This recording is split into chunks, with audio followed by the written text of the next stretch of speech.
So we've all seen the headlines. Sugar is the enemy. But what about all of those sugar replacements? Are the sugar-free sweeteners better for us than sugar? Today, I am going to give you the scoop on all of those sugar substitutes, and some of the truth may actually surprise you. By the end of this video, you will know exactly what you want to stock in your kitchen and what you want to avoid.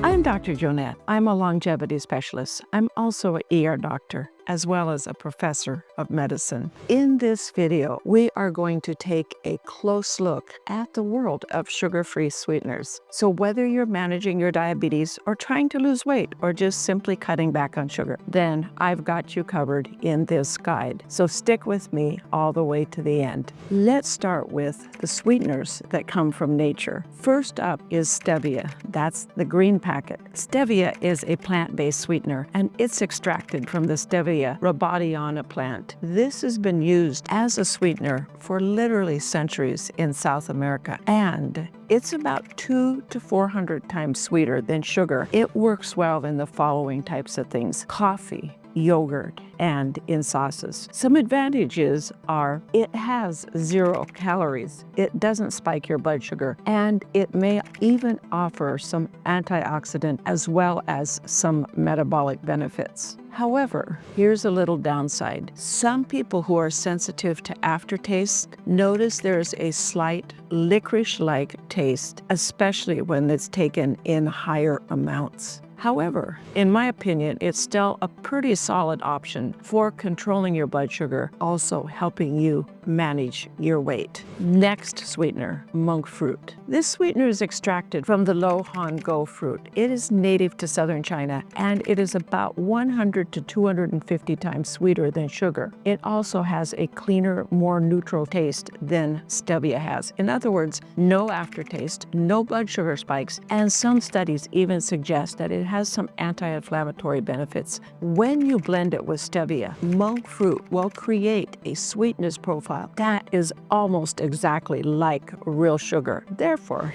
it's one of my personal favorites. Now let's talk about a sweetener that we are starting to hear much more about: allulose. Allulose is a rare sugar. It's found naturally in the small amounts in things like figs, raisin, as well as wheat. It's about 70% as sweet as sugar, but it behaves much like sugar when you use it in cooking. In other words, it will brown, it will caramelize, and it creates that familiar texture that we are used to when we put sugar in our baked goods, candies, or even in ice cream. It also has about 90% fewer calories than sugar and almost no effect on blood glucose or on our insulin levels. Some research also suggests that it may even help with weight management and also improve our metabolic health. In addition to that, it has minimal impact on our gut's microbiome. Therefore, for all of these reasons, it is a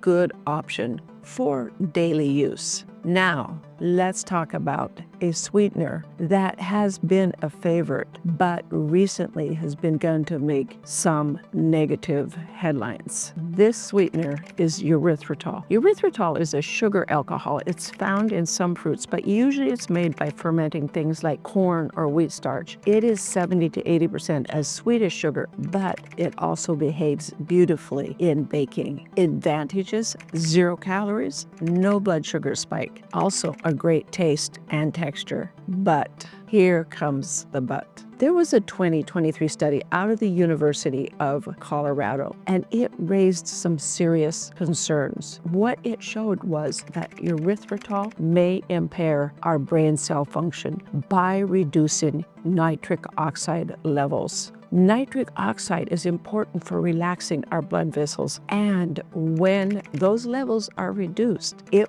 increases our risk of heart attack and stroke, and also the risk of developing blood clots in some people. So if you have any heart or brain health risks, this one is one that you want to use with a fair amount of caution. Now, up next is the artificial sweeteners. But before we jump into them, if you find this breakdown helpful, then give this video a thumbs up. And thank you also for hitting that subscribe button. I post bi-weekly videos on longevity, nutrition, recipes, and cutting-edge health science. I'd love to hear from you in the comments. What sweetener do you use most often? All right, let's get back to the video and talk artificial sweeteners. Some of these have been around for a long time, in fact, decades. Some of them also come with a fair amount of controversy. Up first is one called sucralose, also known as Splenda. That's the yellow packet. It was discovered in the 1970s, and it is about 600 times sweeter than sugar. It is also extremely heat stable. Therefore, what that does is it makes it a very popular choice in things like hot drinks as well as in baking. It also doesn't spike your blood sugar. There have been studies done in rats that show that it disrupted the rat's gut microbiome. However, when these studies have been repeated in humans, they don't show the same level of disruption. The disruption is minimal. It's important to take sucralose in the recommended amounts. For a 150-pound person, that would be no more than 30 Splenda packets a day. That's a lot.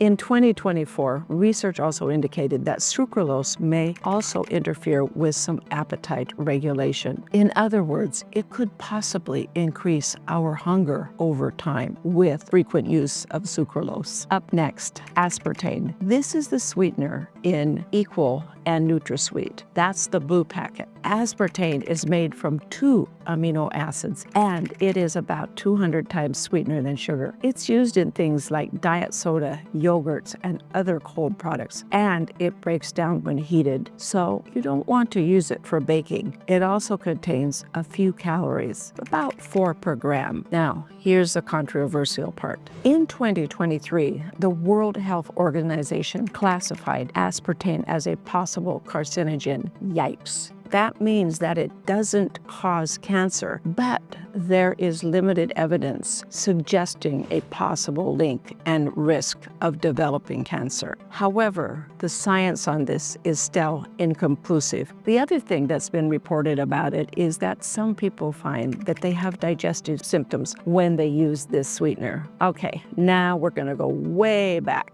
all the way back to another sweetener called saccharin. This is a sweetener that's also known as sweet and low. It's the pink packet. This was the first artificial sweetener. It was discovered way back in 1879. It is 200 to 700 times sweeter than sugar, and it can leave a bitter metallic aftertaste, especially when it's heated. So if you're going to use it, it's best to use it in beverages and also blend it with other sweeteners to help improve its taste profile. In the 1970s, it was linked to bladder cancer in rats. But later, they were unable to duplicate those findings, and they found that they didn't apply to humans. So therefore, the warning labels that were on saccharin were removed around 2000. Even still, I recommend use it in moderation. So with all of those options, how do we choose? What is the right one? Let's break it down. Number 1, what are our health needs? If you're a diabetic, stevia, monk fruit, and allulose are probably your safest bets. Allulose may even help with some weight loss as well as your metabolic health. What to avoid would be erythritol, especially if you're at risk of stroke or cardiovascular events. The next category of helping us decide is how are we going to use it? If we're going to use it in baking, what we want to do is to choose allulose or erythritol. That is, if you're comfortable with using a erythritol. If you're using it in smoothies or drinks, stevia or monk fruit would be the best.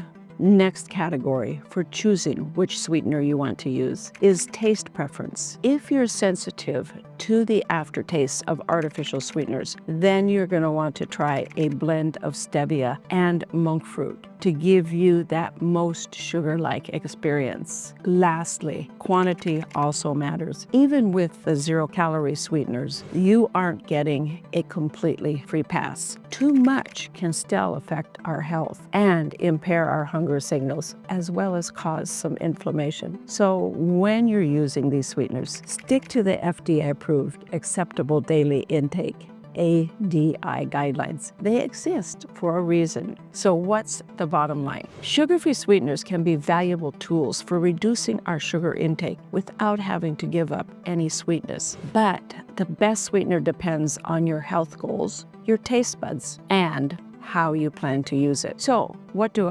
In my kitchen, I like to keep a few options on hand. I like to use allulose for baking, stevia or monk fruit, or a combination of the two for drinks and smoothies. Remember, there is no one perfect sweetener. What it's about is making some smart choices and finding a balance as well as a variety that works for you. And above all, what's most important is that we focus on a diet that is built around whole, minimally processed or unprocessed foods, and use sweeteners to enhance your foods and your drinks. If you found this video helpful, thank you for clicking the like button, subscribing, and also don't forget to turn on notifications, because I post new videos every week, and these are videos that you don't want to miss. They're about longevity, about nutrition, and how you can live your healthiest life. If you'd like to get a downloadable sweetener comparison chart, then look in the description below, and I've created a link for you to take you out to my website, growwithdrjoanette.com, where you can download your comparison chart. Thank you so much for watching, for joining me today, and I'll see you in the next video.